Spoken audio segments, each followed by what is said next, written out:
Hey everybody, today's video is brought to you by Sheath Underwear, and from a guy who's worn boxers for most of his life, I can tell you this stuff is life-changing. They're a longtime channel sponsor, a great company and a great product, and today's your opportunity to check them out and try them out. They solve a problem that every guy has, but no guy ever thinks to solve. It separates your twig and berries from your legs. And that's nice.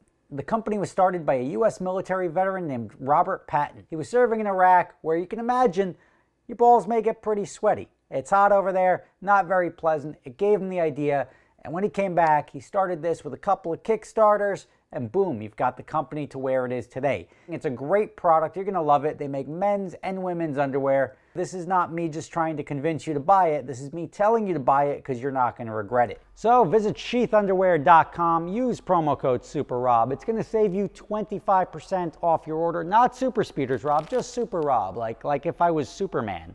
But SuperRob, link in the description, sheathunderwear.com. It's going to save you 25% off your order. I promise you're not going to be disappointed with these. Hey everybody, Rob Ferretti here, and a lot of people call up for random cars in the car rental space, and then they're like, I can't believe you don't have the Polaris Slingshot, for example. Or, oh, I can't believe somebody called me today, they wanted a Hellcat or a Challenger in manual with like the, the Monster Demon packages or whatever. I'm like, guys, like you have to, oh, what do you mean? Do you know any other companies that would have it? I said, nobody. You'd sooner be able to rent a McLaren F1 before you get a manual 800 horsepower Hellcat or Challenger in a rental fleet. It's just the way it is. Now, there's a bunch of notable cars, even cars that I still have on the Gotham website, that we don't rent anymore, and there's a reason behind all of them. Even like the Celine S7, you would think like, oh wow, this company's got a hypercar. They're renting a Celine S7. Terrible car. It was a terrible car to rent. It was manual. Manual cars across the board have performed poorly for us, mainly because just say 8 out of 10 people in America can't drive stick. So there is now you're eliminating half of your, or more than half of your potential customers in that they can't even operate the car. Then of the 2 out of 10 that can, some people are like, oh yeah, I used to drive stick as a kid, or they just have no idea how to do it, and it becomes almost either a dangerous situation that they don't know how to drive it and they crash, or that they want to drive it super hard and they just don't know how to manipulate the car like that, and then they crash, or at the end of the day, they just don't know how to drive it very well and they end up damaging the car, blowing the clutch or anything like that. We've had that on the Ford GT back in the day where some guy blew the clutch trying to do a burnout because he was in third gear instead of first gear. And if you were wondering what happens if you dump the clutch at 5,000 RPM in a Ford GT in third gear, you bird's nest the clutch and the thing just gets destroyed. So manual cars are one of the things that we just won't rent. The other things that we don't rent are trikes. And I remember, I think it was like this ploy by T-Rex or some company that sold T-Rexes back in the day that I'd always like once a month get a call for a T-Rex. Hey, you guys rent T-Rexes? No, why not? And it was like every month. And I think they were just trying to like sell me a T-Rex, be like, wow, we're getting a lot of calls for these T-Rexes. We should probably go scoop one up. We never did. I don't think we missed it. Any of these no top, like impractical cars make terrible rental cars. I mean, you can get away with it like in Miami Beach where people are just lapping up and down Ocean Boulevard.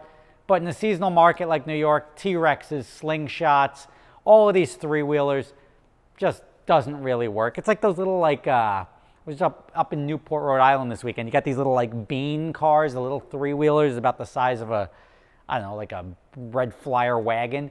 Yeah, those things, they would never rent in New York. You'd be dead in 30 seconds. So those are like cars that don't rent for a reason, right? Manual transmissions, like impractical, no tops, no roofs, like stuff like that is just not a good rental car. Then you go to right-hand drive cars. You don't rent those. Why? Because they're right-hand drive. Our country is not based around right-hand drive. You go to a toll plaza, somebody's on the other side.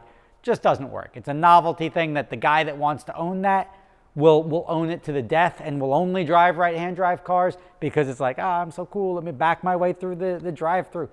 Stupid. That's not, when people are renting a car, they're renting with an expectation that things are going to go smoothly. Now, there's cars that I don't rent like the Aston Martin, and this is a perfect example of why I don't rent cars, because people build up expectations, right?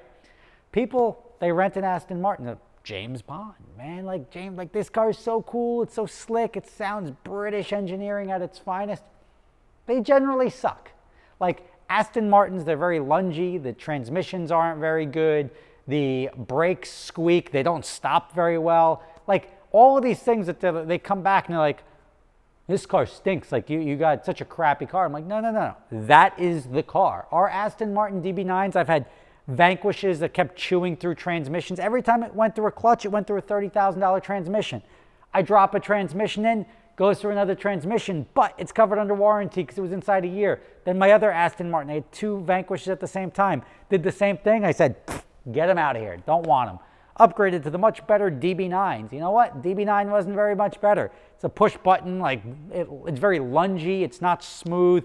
The brakes stink to the point where one of my Aston Martins got crashed on Gumball, and the guy tried to blame brake failure. And I'm like, no, you can't do stuff like that, because then car goes back to the dealership. Dealer says brakes are working perfectly fine, and then the guy just admitted that he binned it on the track going too hot into the turn.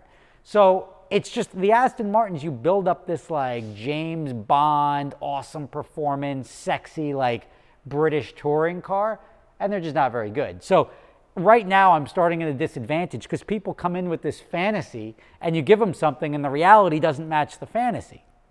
So that's why they generally lose a lot of money. That's why they're not the greatest experience, but I got to admit they sound nice and they look sexy as hell. So as far as like putting them on a website, all right, and that's why we've had them for years, but now I'm not investing the equity into those cars when I can buy more cars that are in demand or more so in demand. McLaren is another one. Like if there were ever a brand that I've lost more money than any other brand, it's been McLaren.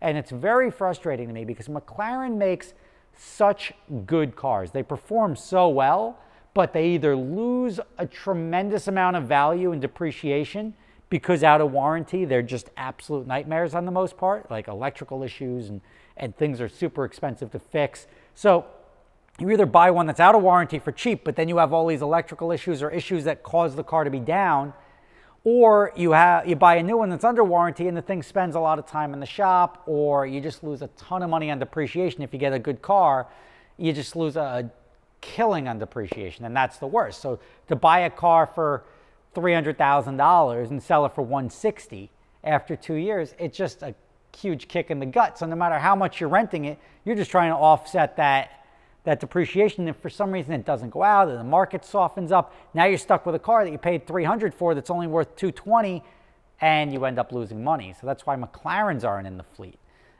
Then you've got the cars like the Rolls-Royce Cullinan, cars that are great, right? The Rolls-Royce Cullinan, probably a pretty solid car, but it's $400,000. And you can't get these cars that like, oh yeah, I want a Cullinan. All right, cool. It's $3,900 a day. Oh, I don't want to spend that. And cars like this Bentley behind me, 2013 Bentley GTC. I bought the car to the market. I know what the market will bear price point wise, and I can't go out and spend $300,000 or like, you know, a perfect example of that is a Maserati Gran Turismo. You go get a Maserati Gran Cabrio, a new one is $170,000, right? Gonna lose your shirt in depreciation on it. And for $170,000, I can only get $500, $600 a day. Nobody cares if it's a 2019, a 2020, or it's a 2013. It's virtually the same car. And for $500 a day, people are like, oh, cool, it's the Maserati Gran Cabrio. That's what they wanted. Having the new one doesn't get you anywhere. All it does is get you a ton of depreciation, and now the return on equity sucks. The fact that I'm laying out $170,000, even if it didn't depreciate like a brick, the $170,000 to generate $500 a day, I can go get 2 S-classes for that and generate $1,000 a day with the same equity. So you have cars like that you'll buy to the market.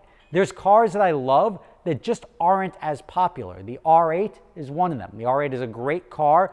I would usually add it to the fleet, but this year I kept it close to the chest. The Porsche GT3, another great car because the depreciation, the R8 and the GT3, both are very, very stable on the depreciation. So they're not going to lose a ton of value, and they're both like that like $1,000 a day car. They're great cars, great value, but the utilization isn't high. So the people that want them, there's people that don't, oh, I just want a Porsche. Oh, no, I want a convertible. It's a GT3. Nah, I'd rather take the convertible. So even same money or whatever, they don't look at getting a GT3 versus a 911 convertible as an upgrade. They look at it as you giving them a coupe versus a convertible. So, but the guy that likes a GT3 doesn't want the 911 convertible. They want a GT3. So the demand, the market demand for those cars isn't as high. So there's a bunch of different things that go into it. When you call up a rental company and say like, I want this specific car, there's a reason most of them aren't there. There's a reason I don't carry McLaren. There's a reason I don't carry Aston Martin. There's a reason I don't carry Vipers. Vipers are awesome cars. They're sexy. But there was a rental company called Rent-A-Vet in Vegas. And they were right off the airport. And then you make that first left at the traffic light onto the strip. They're like, we've lost so many Vipers at that first traffic light from people stepping on the gas and just looping around. The first turn out of it, and they're like, first turn, you're going to go through, get used to the car. And they just kept wasting through Vipers because it's a rear-wheel drive car. It's manual transmission. And everybody wants to drive, as I said, the aforementioned manual transmission cars. They just don't work as well. So if you're wondering why I don't have McLarens right now, why I don't have Aston Martins, why I don't rent Cullinans, well, the answer is simple, because they're all not really viable in the rental fleets. You'll find them over in places like LA where there's movie rentals and you need a Cullinan and they can get $4,500 a day for a car. You're not going to find them in New York. You're probably not going to find them from a legit company in Miami or any of the other markets, but you may find a guy who's renting out some dude's Cullinan and who knows what they're charging, $1,500 a day, whatever it is. That's one of those special rentals that I've talked about in other videos. So, Rob Ferretti, if you were wondering why I don't carry certain cars, now you know. Thank you for watching. I'll see you tomorrow. So you guys are familiar with my other company, Adventure Drives, right? Well, we're going to be going to Scotland in October. We're going to be doing Scotch distilleries, playing golf at St. Andrews if you want to do that, walking around, seeing lakes, waterfalls, driving the North Coast. It's going to be an amazing trip. Prices start as low as $2,500 per person for the shorter trip in Scotland. If you're interested in going, check out the link in the description.